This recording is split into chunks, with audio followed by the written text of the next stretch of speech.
दोस्त इस वीडियो में हम बात करेंगे मैटिक पॉलीगन का। मैटिक में आपको अभी कैसा मूवमेंट देखने को मिलता है, क्या है इसका सपोर्ट जोन है, क्या है इसका रेजिस्टेंस आपको देखने को मिलेगा। इस वीडियो में हम डिटेल में बात करेंगे आपके एंट्री के बारे में, आपके टारगेट के बारे में। तो दोस्त वीडियो स्टार्ट करने से पहले मैं आपको कहूँगा, अगर आप हमारे चैनल पर नए हैं तो प्लीज़ हमारे चैनल को सब्सक्राइब कर लें, बेल आइकन को प्रेस कर लें ताकि हमारे चैनल से रिलेटेड हर एक अपडेट आपको टाइम टू टाइम मिलता रहे। साथ ही वीडियो के डिस्क्रिप्शन में आपको हमारे टेलीग्राम का लिंक भी मिल जाएगा। मेक श्योर आप हमारे टेलीग्राम को भी ज्वाइन कर लें। अब देखिए, अभी अगर हम पॉलीगन के ओवरव्यू की बात करें तो इसका करंट प्राइस आपको 0.44 के रेंज में देखने को मिलता है। 4.9% का डाउन ट्रेंड मूवमेंट है। अगर इसका हम 24 आवर के प्राइस फ्लक्चुएशन की बात करें तो ये आपको 0.42 से लेके 0.46 के रेंज में देखने को मिलता है। माइनर से जोन में फ्लक्चुएशन है, पर मैंने आपको बताया था कि सितंबर 4 को इसकी मर्जिंग हो रही है, जिस वजह से इसके प्राइस में एक करेक्शन या रिकवरी दोनों में से कोई एक मूवमेंट आ सकता है। तो ऐसे में आपने थोड़ा केयरफुली चलना है। अगर करेक्शन वाइज आपको लेवल मिलता है 0.3 का, 0.4 का,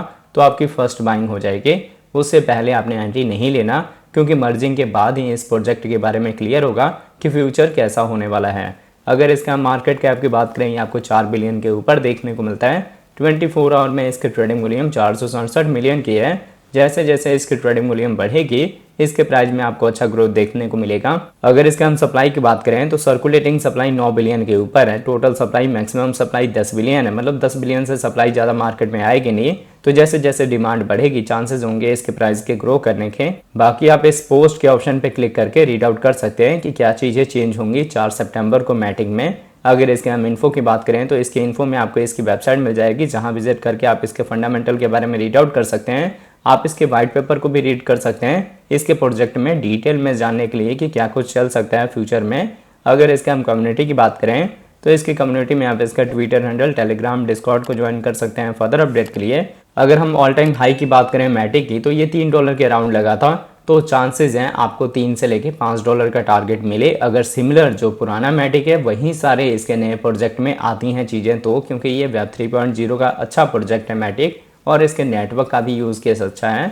तो जैसे जैसे हम अप ट्रेंड की साइड में मूव होंगे, मतलब ओवरऑल मार्केट में रिकवरी होगी, रिकवरी आपको मैटिक में भी देखने को मिल सकती है। इन केस अगर आपने हाई प्राइस में बाय कर लिया है मैटिक को और आप स्टक हो गए हैं, तो जब तक मर्जिंग से रिलेटेड कोई न्यूज़ नहीं आता या मर्ज होने के बाद इसका मूवमेंट क्लियर नहीं होता, तब तक आप लॉस बुक ना करें। अब हम चलते हैं ट्रेडिंग व्यू पे और देखते हैं इसके चार्ट पैटर्न को। तो अब देख सकते हैं, पहले हमने मैटिक का डेली टाइम इंटरवल लिया हुआ है और डेली के अकॉर्डिंग मैंने आपको बताया था कि जब तक हम अपने इस चैनल का ब्रेकआउट नहीं देंगे, जो कि जोन है 0.65 का, तब तक ट्रेंड का रिवर्सल नहीं होगा। तो आप देख सकते हैं शॉर्ट टर्म के लिए रिकवरी हुई, फिर आपको डाउनफॉल देखने को मिलता है।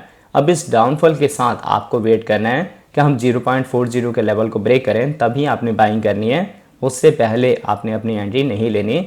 आप देख सकते हैं काफ़ी देर से मार्केट में वॉल्यूम था नहीं, जिस वजह से डाउनफॉल आया और उसके बाद से स्लोली रिकवरी हुई। अगेन आपको जो मैटिक का प्राइस है वो अपने बिगनिंग के स्टेज में ही देखने को मिलता है। तो ये चीज़ तो क्लियर हो गई कि हम रिकवरी नहीं देख रहे हैं अभी मैटिक में। और दूसरी बड़ी चीज़ है कि अभी भी हमारी जो कैंडल्स हैं वो 200 EMA के नीचे हैं, और जब तक हमारी कैंडल्स 200 EMA के नीचे रहेंगी तब तक चांसेस होंगे और प्राइस के डंप होने के ही हैं। हमारे EMS का भी डायरेक्शन डाउन साइड में ही है। मतलब आपको यहाँ क्लियर कट पता लग रहा है कि प्राइस गिरने वाला है। अगर आपने हाई प्राइस में बाय करा है तो आपको लॉस शो होगा, पर आपने उस लॉस को बुक नहीं करना 4 सितंबर से पहले। अब अगर इसके साथ इसके हम वीकली टाइम इंटरवल की बात करें, क्योंकि देखिए डेली के अकॉर्डिंग कोई पैटर्न फॉर्म नहीं हो रहा है, तो ऐसे में हमारी एंट्री नहीं होगी। जब तक कोई आपको ट्रेड सेटअप ना दिखे तब तक ना तो बाय करना होता है ना ही सेल करना होता है। तो अब अगर इसके हम वीकली टाइम फ्रेम की बात करें तो वीकली के अकॉर्डिंग एक हॉरिजॉन्टल हमारा सपोर्ट है और ट्रेंड लाइन हमारा रेजिस्टेंस है। जब तक हम इस चैनल में रहेंगे तब तक हम अपने सपोर्ट और अपने रेजिस्टेंस को ही रिस्पेक्ट करेंगे। मतलब मूवमेंट कुछ ऐसे होगा। पर अभी क्या हुआ है कि हमने अपने हॉरिजॉन्टल सपोर्ट को ब्रेक कर दिया है। हमारे EMS में बेरिश क्रॉसओवर हुआ है, जो कि इंडिकेट कर रहे हैं कि प्राइस को डंप होना चाहिए। मतलब देखिए, जो आपने इसकी 2021 वाली रिकवरी देखी है, यहाँ वाली उस रिकवरी के तो होप अभी नहीं है। पर अगर सारी चीज़ें मैंने आपको बताया फैक्ट के अकॉर्डिंग कि पहले जैसे होती हैं, तो अच्छा खासा मैटिक का जो प्राइस है वो रिकवर हो सकता है। पर अभी जो आप जोन देख रहे हैं 0.40 का या 0.30 का, ये बाइंग का ही आपका जोन है। यहाँ से आपको 2x से लेके और 5x का रिटर्न मिल सकता है सिफर साइड में, पर उसके लिए थोड़ा टाइम लगेगा।